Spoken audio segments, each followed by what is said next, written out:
What's up, ladies and gentlemen? Rashid here with M2G Exterior Cleaning Services. Forgive me, I had my cigar in my mouth. I had to take that out. All right, so it's time to do a little maintenance on my surface cleaner. I did a video a few days ago. I was cleaning the school and I was doing some surface cleaning, and I told you something wasn't right with my surface cleaner. Something was going on. I still haven't finished that video yet, so this video will probably be uploaded before that video is finished being edited and uploaded, because there's a lot of stuff I took out of that video. That was like maybe an hour worth of video that doesn't need to be uploaded. But anyway, so this is my DeWalt surface cleaner. It's an 18-inch surface cleaner. It's probably a little bigger than what I should be running with my setup. I only run a 3 GPM setup, and it does fine for what I needed to do, man. And I do know that ratio wise, they say your surface cleaner, I think, is only supposed to be like 4 inches per gallon or per gallon GPM or something like that. I don't know what it is specifically, but technically speaking, I think for my machine, my setup, I'm only supposed to be running like a 12-inch or like a 14-inch surface cleaner max. Now, what I'll say is this: when I first got this DeWalt surface cleaner, I got it off Facebook Marketplace, brand new. I got it for, I think, like $70 or something like that. Brand new. They told me it fell off the truck. Whatever. I didn't care. Brand new. Got it. Been working for me ever since. I've done driveways, sidewalks, dumpster pads, parking lots. This thing has gotten me everywhere that I needed to be. No, it doesn't have the double handles. I literally run this with my Home Depot DeWalt pressure gun, which is about this doggone long. And I put like an 18, maybe as long, might be a 24-inch wand on it, so I wouldn't have to break my back bending over trying to keep this thing on the ground. So, and it works fine. It does everything that I needed to do as long as you keep up with the maintenance. This knob here, this spot where this quick connect is, every now and again I got to tighten this back up because this will get a little loose on me in here and I'll start to lose water out of there. So every now and then I got to take that off, tighten that back up, clean that stuff out, make sure there's nothing inside of this. But real quick, we are going to do some maintenance on it so I can show you exactly what I do. Now, obviously, if you have a surface cleaner, you know this thing turns and this thing spins. And it works just fine. I haven't had any issues with it. Again, you can see it's dirty. You can tell I used it. But if you do not take this apart and you do not grease the inside of this, what happens is this will stop spinning. This thing spins ridiculously fast as it is turning. And you've got your water that comes out your tips here, cleans a whole lot more surface at one time than you can just using a turbo nozzle or a yellow tip or a green tip. So I absolutely love my surface cleaner. But when this isn't properly lubricated, this thing slows down and it starts spinning like this. And in some cases, it'll stop completely. And you'll still have water coming out the tips, but it will literally spin this slow and it'll barely move at all. And if you've ever had your surface cleaner do that, then you know it takes way too long trying to figure out or try to get that surface or that spot or that area clean, because you'll just start putting little swirl lines all over the place. And it's terrible. It's absolutely terrible. So the best thing to do is to go in here, take this apart, lubricate this, and put it all back together. It's very simple, very easy to do. With this particular unit, all you need is a simple Allen key. You take it, you loosen that up just like that. Hold your bar, keep your bar from spinning. I'm trying to do it all with one hand. But once you get it loose, you can honestly just turn the whole bar and the whole thing will come apart. Now, you do have a washer here. Please don't lose that washer. That is very important to have. That thing could also jam up. Now, with this, all you have to do is take this, use your thumb, pop that out. That's all it takes, okay? And that's it. Now, sometimes, depending on how dirty this gets on the inside of here, you might have to run a rag in there, put a rag on the tip of your finger and kind of run that out. But as you can see, there's nothing here. It's very dry and it's not lubricated at all. Now, what I did in the field, and this was a mistake, but it was all I had. Sometimes when you don't have anything, you just got to kind of improvise with what you can do. So usually what I use to lubricate this, Vaseline. That's really all I use. I don't buy no expensive grease. I don't buy no expensive lubrication, nothing like that. I just simply use Vaseline. I've been doing it for years. It's been working fine for years. Do whatever's going to work best for you. But any type of cheap Vaseline petroleum jelly works. Now, what I did in the field that day when I was trying to work for the school is all I had on me was Carmex.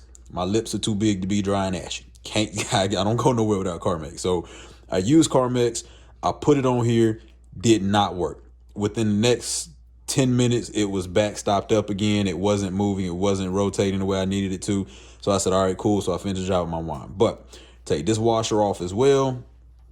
Now, what I do is I do clean these washers up. So while I got my towel here, I do take the time. I do wipe those washers off. I clean that up a little bit. Let me get a paper towel.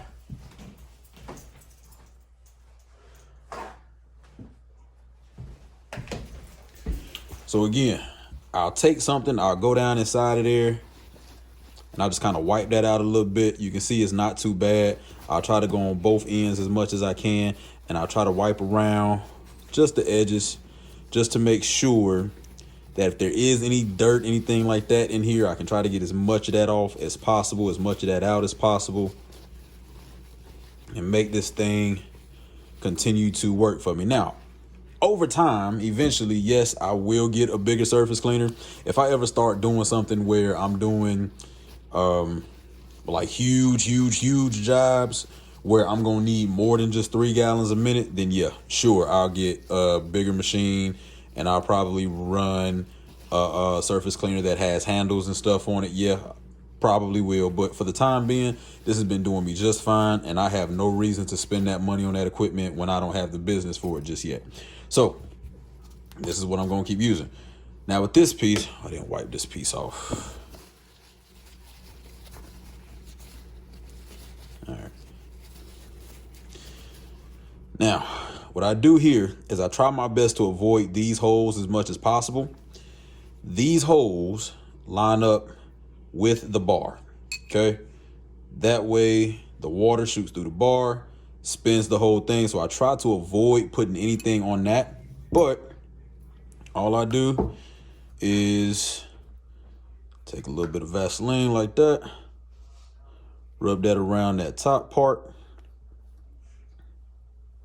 rub that around this bottom one. And it don't take much. It really don't take much. Now, this is what I've been doing for a long time. I'm pretty sure professional guys or other guys, because I do consider myself a professional because I do have contracts. I do professional work. And I know people are going to say, well, you don't run a 6-gallon machine. You don't run a 5-gallon machine, so you're not a professional. First of all, let me tell you something. Professionalism is all about how you operate your business. It has nothing to do with the equipment that you have. It has everything to do with how you operate your business. If you operate your business like a professional, then you're a professional. So don't let anybody tell you that because you don't have a certain type of equipment that you're not a professional. That's just somebody that's just hating on what it is that you got going on.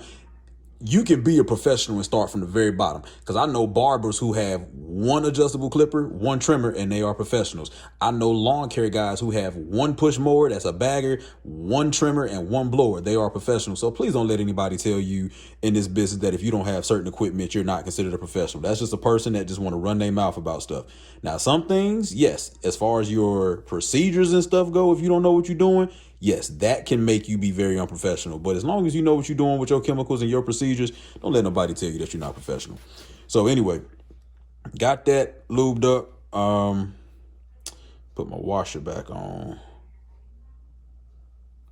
Put that washer back on there where it was, like that.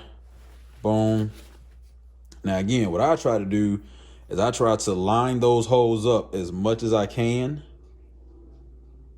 so that they go with the bars. Simply line that up like that, push that back in, and that's it. Now you're gonna have a little excess there. You can leave it, you can wipe it off. That's up to you. It honestly ain't gonna make much of a difference at all whether that's there or not, because over time that's just gonna all be blown away by the water pressure anyway. Take this washer. Now, because this whole bar is spinning, I do put a little bit on these as well. I'll put a little bit around this piece just to give a little bit more of a lubrication, something else for it to kind of help spin and not catch so much friction. Friction. I said that all wrong. My accent came out. But yeah, try to help alleviate some of that friction there. I'll put a little bit on that washer. Now, again, this is just me. You don't have to do yours like I do mine, but this is just how I do it. Because I know some surface cleaners, they actually come with a grease port, and you can pump grease into your spindle. Mine don't come with that, so I got to do what I got to do. And from there, you just line it back up.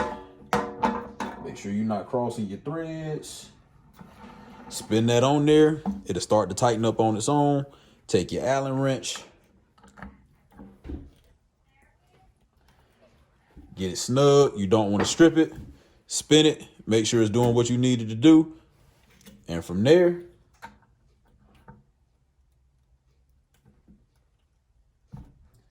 I just didn't like how tight that was because I didn't want to over tighten it too, because that could also create a little bit of friction. But once you get it where you need it, spin it. Make sure it's going the way you need it to go. Make sure you don't feel any catches, any grittiness, anything like that. And after that, man, that's it. All you got to do from there is take it, hook it up, run it a few times, make sure it's going to do what you need to do. All the extra Vaseline and stuff that are lined up around them holes from where you pushed it back in, a lot of that is going to shoot out with that pressure anyway. I have had no problems whatsoever with these tips clogging up. I have had no problems whatsoever with these not spraying in the right direction, the right angles, none of that. I have never changed these. I have never turned these. I have never put different tips on these based off of the GPM that I have in my equipment, my machine. And oh, you're supposed to run different tips if you don't have the right type of equipment or the right type. I've never done any of that. The only thing I have ever done to this exact surface cleaner with a steel deck that's 18-inch DeWalt surface cleaner is put Vaseline on that spindle. That is all I've ever done, and I've had tremendous success. So now that that's done, that's it. Like I said, I'll take it outside. I'll probably do a spot out here at my apartment complex just to double check and make sure it's running the way I need it to run. Other than that, that's it, guys. Thank you for watching. If you like what you saw, please click subscribe, like the channel, whatever. Shoot me a comment. Let me know what you think. Let me know what surface cleaners you run. Let me know your system setup, all of that stuff. I mean, I'm always willing to take advice. I'm never a person that's going to say I'm just perfect with anything that I do. I'm always willing to learn. I'm always willing to grow. I'm willing to grow my business. So if you got advice for me, by all means, please give it to me. Until then, talk to you next time.